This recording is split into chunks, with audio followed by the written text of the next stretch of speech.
ഹെസക്കിയേൽ 31 അധ്യായം 1 മുതൽ 18 വരെയുള്ള വാക്യങ്ങൾ. 11 വർഷം 3 മാസം 1 ദിവസം കർത്താവ് എന്നോട് ചെയ്തു, മനുഷ്യപുത്ര, ഈജിപ്ത് രാജാവായ ഫറവോയോടും അവന്റെ ജനത്തോടും പറയുക, പ്രതാപത്തിൽ നീ ആർക്ക് തുല്യനാണ്? മനോഹരമായ ശാഖകൾ വീശി ഇലതൂർന്ന ഉയരമേറിയ ലെബനോനിലെ ദേവദാരു പോലെയാണതേ. അതിന്റെ അഗ്രം മേഘങ്ങളെ മൂട്ടി എന്നു. ജലം അതിനെ പോറ്റി. അത് നട്ടിരുന്ന സ്ഥലത്തിനു ചുറ്റും തന്റെ നദികളെ ഒഴുകി. വനത്തിലെ വൃക്ഷങ്ങൾക്കെല്ലാം ജലം പകർന്ന് ആഴി അതിനെ ഉയരത്തിൽ വളർത്തി. അങ്ങനെ വനത്തിലെ എല്ലാ വൃക്ഷങ്ങളെയും കാൾ അത് വളർന്നു പൊങ്ങി. ശാഖകൾ ഉണ്ടാക്കുന്ന സമയത്ത് ധാരാളം വെള്ളമുണ്ടായിരുന്നതുകൊണ്ട് അവ വളർന്നു നീണ്ടു. അതിന്റെ ശാഖകളിൽ ആകാശപ്പറവുകൾ കൂടുകെട്ടി. കീഴിൽ വന്യമൃഗങ്ങളുടെ കുഞ്ഞുങ്ങളെ വളർത്തി. അതിന്റെ തണലിൽ വലിയ രാജ്യങ്ങളെല്ലാം പുലർന്നു. വലിപ്പം കൊണ്ടും ശാഖകളുടെ നീളം കൊണ്ടും അത് മനോഹരമായിരുന്നു. അതിന്റെ വേരുകൾ ആഴത്തിൽ സമൃദ്ധമായ ജലത്തിനടുത്ത് എത്തി. ദൈവത്തിന്റെ തോട്ടത്തിലെ ദേവദാരുക്കൾ അതിന് കിടയായിരുന്നില്ല. സരള വൃക്ഷങ്ങൾ അതിന്റെ ശാഖകൾക്ക് തുല്യമായിരുന്നില്ല. അരിഞ്ഞ വൃക്ഷങ്ങൾ അതിന്റെ ശാഖകളോട് തുലനം ചെയ്യുമ്പോൾ ഒന്നുമായിരുന്നില്ല. മനോഹാരിതയിൽ അതിന് തുല്യമായി ഒരു വൃക്ഷവും ദൈവത്തിന്റെ തോട്ടത്തിലില്ലായിരുന്നു. ശാഖബാഹുല്യത്തിൽ അതിനെ ഞാൻ സുന്ദരമാക്കി. ദൈവത്തിന്റെ തോട്ടമായ ഏദനിലുണ്ടായിരുന്ന സകല വൃക്ഷങ്ങൾക്കും അതിനോട് അസൂയ തോന്നി. ദൈവമായ കർത്താവ് അരുളി ചെയ്യുന്നു, അത് വളർന്നുയർന്ന മേഘങ്ങളെ ഉരുമുകയും ആ വളർച്ചയിൽ അഹങ്കരിക്കുകയും ചെയ്തു. അതുകൊണ്ട് ജനതകളിൽ ശക്തനായവന്റെ കരുണയിൽ ഞാൻ അതിനെ ഏൽപ്പിക്കും. അതിന്റെ ദുഷ്ടത അർഹമായ വിധം അവൻ അതിനോട് പ്രവർത്തിക്കും. ഞാൻ അതിനെ തള്ളിക്കളഞ്ഞിരിക്കുന്നു. ജനതകളിൽ വെച്ച് ഏറ്റവും ക്രൂരമായ വിദേശികൾ അത് വിട്ട് നശിപ്പിക്കും. എല്ലാ മലകളിലും താഴ്വരകളിലും അതിന്റെ ശാഖകൾ വീഴും. അതിന്റെ കൊമ്പുകൾ രാജ്യത്തെ എല്ലാ നദിയുടെയും കരയിൽ ഒടിഞ്ഞു കിടക്കും. ഭൂമിയിലെ എല്ലാ ജനതകളും അതിന്റെ തണലിൽ വിട്ടുപോകും. അതിന്റെ അവശിഷ്ടങ്ങളിൽ ആകാശപ്പറവുകൾ കൂടുകെട്ടും. വന്യമൃഗങ്ങൾ അതിന്റെ ശാഖകൾക്കിടയിൽ പാർക്കും. ജലത്തിനരികെ നിൽക്കുന്ന ഒരു വൃക്ഷവും തന്റെ ഉയർച്ചയിൽ അഹങ്കരിക്കാതിരിക്കുന്നതിനും തന്റെ അഗ്രം മേഘങ്ങൾ വരെ ഉയർത്തിയിരിക്കാനും ജലം സുഭിക്ഷമായി വലിച്ചെടുക്കുന്ന ഒരു വൃക്ഷവും അത്രയ്ക്ക് ഉയരത്തിൽ എത്തിയിരിക്കുന്നതിനും വേണ്ടിയാണത്. എന്നാൽ പാതാളത്തിൽ പതിക്കുന്ന മർത്യരോടൊപ്പം ഭൂമിയുടെ അധോഭാഗത്തിന് മരണത്തിന് അത് ഏൽപ്പിക്കപ്പെട്ടിരിക്കുന്നു. ദൈവമായ കർത്താവ് അരുളി ചെയ്യുന്നു, അത് പാതാളത്തിലേക്ക് ഇറങ്ങിച്ചെല്ലുമ്പോൾ ആഴം അതിനെ ചൊല്ലി വിലപിക്കാൻ ഞാൻ ഇടയാക്കും. അതിൻ്റെ നദികളെ ഞാൻ തുടച്ചു മീറ്റും. ജനപ്രവാഹങ്ങൾ നിലയ്ക്കും. അതിനെക്കുറിച്ചുള്ള ദുഃഖം ലെബനോനെ ആവരണം ചെയ്യും. തന്മൂലം വയലിലെ വൃക്ഷങ്ങളെല്ലാം വാടിപ്പോകും. പാതാളത്തിൽ പതിക്കുന്നവരോടൊപ്പം ഞാൻ അതിനെ അധോലോകത്തിലേക്ക് വലിച്ചെറിയുമ്പോൾ അതിൻ്റെ പതനത്തിൻ്റെ മുഴക്കത്തിൽ ജനതകൾ നടുങ്ങിപ്പോകും. ഏദനിലെ വൃക്ഷങ്ങൾക്ക്, ലെബനോനിലെ ശ്രേഷ്ഠമായ മരങ്ങൾക്ക്, സുഭിക്ഷമായി ജലം വലിച്ചെടുത്ത് വളർത്തുന്ന വൃക്ഷങ്ങൾക്ക് അധോലോകത്തിൽ ആശ്വാസം ലഭിക്കും. അതിനോടൊപ്പം അതിൻ്റെ തണലിൽ വസിച്ചിരുന്ന ജനതകളും പാതാളത്തിലേക്ക് വാൾനിരയായവരുടെ അടുത്തേക്ക് പോകും. ഏദനിലെ ഏത് വൃക്ഷത്തോടാണ് മഹത്വത്തിലും പ്രതാപത്തിലും നിനക്ക് തുല്യത? അവിടുത്തെ വൃക്ഷങ്ങളോടൊപ്പം നീയും അധോലോകത്തിലേക്ക് എറിയപ്പെടും. വാൾനിരയായവരുടെ കൂടെ അപരിചിതരുടെ ഇടയിൽ നീ കിടക്കും. ഇതാണ് ഫറവോയ്ക്കും അവന്റെ ജനത്തിനും സംഭവിക്കുക. ദൈവമായ കർത്താവ് അരുളി ചെയ്യുന്നു. ഹെസക്കിയേൽ 32 അധ്യായം 1 മുതൽ 32 വരെയുള്ള വാക്യങ്ങൾ. 12 വർഷം 12 മാസം 1 ദിവസം കർത്താവ് എന്നോട് അരുളി ചെയ്തു, മനുഷ്യപുത്ര, ഈജിപ്ത് രാജാവായ ഫറവോയ്ക്ക് വേണ്ടി നീ ഒരു വിലാപഗാനം ആലപിക്കുക. അവനോട് പറയുക, ജനതകളുടെ ഇടയിൽ ഒരു സിംഹമായി നീ നിന്നെ കണക്കാക്കുന്നു.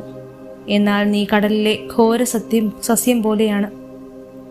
നീ നിന്റെ നദികളിൽ ചാടി വെള്ളം ചവിട്ടിക്കളയി അവരുടെ നദികൾ മലിനമാക്കുന്നു. ദൈവമായ കർത്താവ് അരുളി ചെയ്യുന്നു, അനേകം ജനതകളുമായി വന്ന് ഞാൻ നിന്റെ മേൽ വല വീശും. അവർ നിന്നെ വലിച്ചു പുറത്തിടും. ഞാൻ നിന്നെ നിലത്തെറിയും. തുറസായ സ്ഥലത്തേക്ക് നിന്നെ ഞാൻ ചുഴറ്റിയെറിയും.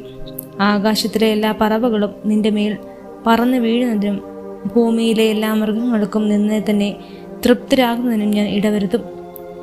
നിന്റെ മാംസം ഞാൻ പർവ്വതങ്ങളിൽ വിതറും. താഴ്വരകൾ നിന്നെ പിണം കൊണ്ട് ഞാൻ നിറയ്ക്കും. നിന്റെ രക്തമൊഴുകി ഞാൻ ഭൂമിയെ മലകൾ വരെ കുതിർക്കും. നീർച്ചാലുകൾ നിന്നെ കൊണ്ട് നിറയും. നിന്നെ നിർമ്മാർജ്ജനം ചെയ്ത് കഴിയുമ്പോൾ ഞാൻ ആകാശത്തെ മൂടിക്കളയും. നക്ഷത്രങ്ങളെ അന്ധകാരമയമാക്കും. സൂര്യനെ മേഘം കൊണ്ട് മറയ്ക്കും. ചന്ദ്രൻ ആകാശം തരികയില്ല. ആകാശത്തിലെ എല്ലാ പ്രകാശഗോളങ്ങളെയും നിന്റെ മേൽ ഞാൻ തമോമയമാക്കും. നിന്റെ ദേശം അന്ധകാരത്തിലാഴും. ദൈവമായ കർത്താവ് അരുളി ചെയ്യുന്നു. നിനക്ക് അജ്ഞാതമായ രാജ്യങ്ങളിലേക്ക്, ജനതകളുടെ ഇടയിലേക്ക് നിന്നെ ഞാൻ അടിമയാക്കി കൊണ്ടുപോകുന്നത് കാണുമ്പോൾ അനേകരുടെ ഹൃദയങ്ങളിൽ അസ്വസ്ഥമാകും. അനേകർ നിന്നെ കണ്ട് സ്തംഭരാകുന്നതിന് ഞാൻ ഇടയാകും. അവർ കാണുകെ ഞാൻ വാൾ വീശുമ്പോൾ അവരുടെ രാജ്യങ്ങൾ നിന്നെ പ്രതി പ്രകമ്പിതരാകും. നിന്റെ 10 ദിവസം എല്ലാവരും തങ്ങളുടെ ജീവനെ ചൊല്ലി ഓരോ നിമിഷവും വിറകൊള്ളും. ദൈവമായ കർത്താവ് അരുളി ചെയ്യുന്നു. ബാബിലോൺ രാജാവിൻ്റെ വാൾ നിന്റെ മേൽ പതിക്കും. നിന്റെ ജനക്കൂട്ടത്തെ മുഴുവൻ ശക്തന്മാരുടെ വാളിന് ഞാൻ ഇരയാക്കും. ജനതകളിൽ വെച്ച് ഏറ്റവും ഭീകരന്മാരാണ് ഇവരെല്ലാം.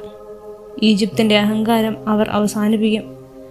അവിടുത്തെ ജനം മുഴുവൻ നശിച്ചു പോകും. ജലക്ഷയങ്ങളുടെ അരികിൽ നിന്ന് എല്ലാ മൃഗങ്ങളെയും ഞാൻ നശിപ്പിക്കും.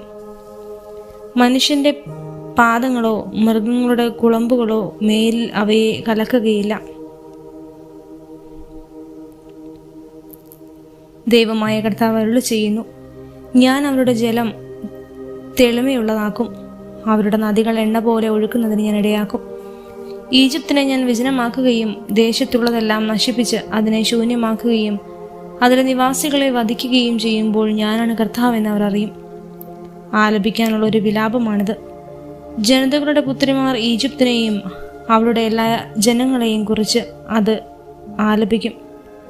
ദൈവമായ കർത്താവ് അരുളി ചെയ്തിരിക്കുന്നു. 12-ാം വർഷം 1-ാം മാസം 15-ാം ദിവസം കർത്താവിന് അരുളി ചെയ്തു. മനുഷ്യപുത്ര, ഈജിപ്തിലെ ജനങ്ങളെ ഓർത്ത് വിലപിക്കുക. അവളെയും ശക്തരായ ജനതകളുടെ പുത്രിമാരെയും പാതാളത്തിൽ പതിക്കുന്നവരുടെ കൂടെ അധോലോകത്തിലേക്ക് തള്ളിയിടുക. സൗന്ദര്യത്തിൽ ആരെയാണ് നീ അതിശയിക്കുക? താഴെ ചെന്ന് അപരിചിതരുടെ കൂടെ കിടക്കുക. വാൾനിരയവരുടെ മധ്യേ അവർ ചെന്ന് വീഴും. അവളോടൊപ്പം അവളുടെ ജനവും കിടക്കും. ശക്തന്മാരായ പ്രമാണികൾ അവരുടെ സഹായത്തോടുകൂടെ പാതാളത്തിൻ്റെ മധ്യ നിന്ന് അവരെ പറ്റി ഇങ്ങനെ പറയും: അവർ താഴെ എത്തിയിട്ടുണ്ട്. വാൾനിരയാക്കപ്പെട്ട അപരിചിതരായ അവർ നിശ്ചലരായി കിടക്കുന്നു. അസരിയ അവിടെയുണ്ട്. അവളുടെ വാളേറ്റു മരിച്ച ജനസമൂഹം തങ്ങളുടെ ശവക്കുഴികളിൽ അവൾക്ക് ചുറ്റും കിടക്കുന്നു. അവളുടെ ശവകുടീരങ്ങൾ പാതാളത്തിൻ്റെ ഏറ്റവും അടിയിൽ സ്ഥിതി ചെയ്യുന്നു. അവളുടെ കൂട്ടം അവളുടെ ശവക്കുഴിക്ക് ചുറ്റുമുണ്ട്. ജീവനുള്ളവരുടെ ദേശത്ത് ഭീതി പരത്തിയ അവർ ഇന്നേ വാളേറ്റ് മരിച്ചു കിടക്കുന്നു. ഏലാമും അവിടെയുണ്ട്. അവളുടെ ശവകൂടാരത്തിന് ചുറ്റും അവളുടെ ജനക്കൂട്ടവും. ജീവനുള്ളവരുടെ ദേശത്ത് ഭീതി പരത്തിയ അവർ ഇന്ന് വാളേറ്റ് മരിച്ച് അപരിചിതരായ അധോലോകത്തിലെത്തിയിരിക്കുന്നു. പാതാളത്തിൽ പതിച്ചവരോടൊപ്പം അവർ അപമാനിതരായി കഴിയുന്നു. വധിക്കപ്പെട്ടവരുടെ മധ്യത്തിൽ അവർ അവൾക്ക് കിടക്ക ഒരുക്കി. വാളേറ്റ് മരിച്ച അപരിചിതരായ അവളുടെ ജനങ്ങളുടെ ശവകുടീരങ്ങൾ അവൾക്ക് ചുറ്റുമുണ്ട്. എന്തെന്നാൽ ജീവനുള്ളവരുടെ ദേശത്ത് ഭീതി പരത്തിയ അവർ പാതാളത്തിൽ പതിക്കുന്നവരുടെ കൂടെ ഇന്ന് ലജ്ജിതരായി കഴിയുന്നു. വധിക്കപ്പെട്ടവരുടെ കൂടെയാണ് അവർക്ക് ഇടം ലഭിച്ചത്. മേഷേക്കും തൂബാലും അവിടെയുണ്ട്. അവരുടെ ജനസമൂഹത്തിൻ്റെ ശവകുടീരങ്ങളും അവർക്ക് ചുറ്റുമുണ്ട്. അവരെല്ലാവരും അപരിചിതരും വാൾനിരയായപ്പെട്ടവരുമാണ്. ജീവനുള്ളവരുടെ ദേശത്ത് ഭീതി പരത്തിയവരാണവർ. വാളുകൾ തലയ്ക്ക് കീഴെയും പരിചകൾ അസ്ഥികളുടെ മുകളിലും വെച്ച് പടക്കോപ്പുകളുടെ പാതാളത്തിലേക്ക് പോയ വധിക്കപ്പെട്ട അപരിചിതരായ വീരന്മാരുടെ കൂട്ടത്തിൽ അവർ കിടക്കുകയില്ല.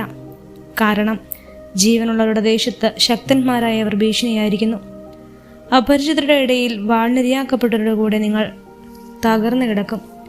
ഏദോമും അവരുടെ രാജാക്കന്മാരും എല്ലാ പ്രഭുക്കന്മാരും അവിടെയുണ്ട്. എല്ലാ ശക്തിയും ഉണ്ടായിട്ടും അവർ വാൾനിരയായ അപരിചിതരുടെയും പാതാളത്തിൽ പതിച്ചവരുടെയും കൂടെ കിടക്കുന്നു. വടക്ക് നിന്നുള്ള പ്രഭുക്കന്മാരും സീദോന്യരും അവിടെയുണ്ട്. തങ്ങളുടെ ശക്തിയാൽ ഭീതി ഉളവാക്കിയവരെങ്കിലും അവരും വധിക്കപ്പെട്ടവരുടെ കൂടെ ലജ്ജിതരായി താഴേക്കിറങ്ങിയിരിക്കുന്നു. അവർ വാൾനിരയാക്കപ്പെട്ടവരുടെ കൂടെ പാതാളത്തിൽ പതിക്കുന്നവരുടെ അപമാനം സഹിച്ച് അപരിചിതരായ കഴിയുന്നു. ദൈവമായ കർത്താവ് അരുളി ചെയ്യുന്നു. വാൾനിരയാക്കപ്പെട്ട ഫറവോയും അവൻ്റെ സൈന്യവും അവരെ കാണുമ്പോൾ സ്വന്തം ജനങ്ങളെക്കുറിച്ച് ആശ്വാസം കൊള്ളും. ജീവിക്കുന്നവരുടെ ദേശത്ത് അവൻ ഭീതി പരത്തി. എന്നാൽ ഫറവോയും അവൻ്റെ ജനവും അപരിചിതരുടെ ഇടയിൽ വാൾനിരയാക്കപ്പെട്ടവരുടെ കൂടെ കിടക്കും. ദൈവമായ കർത്താവ് അരുളി ചെയ്യുന്നു.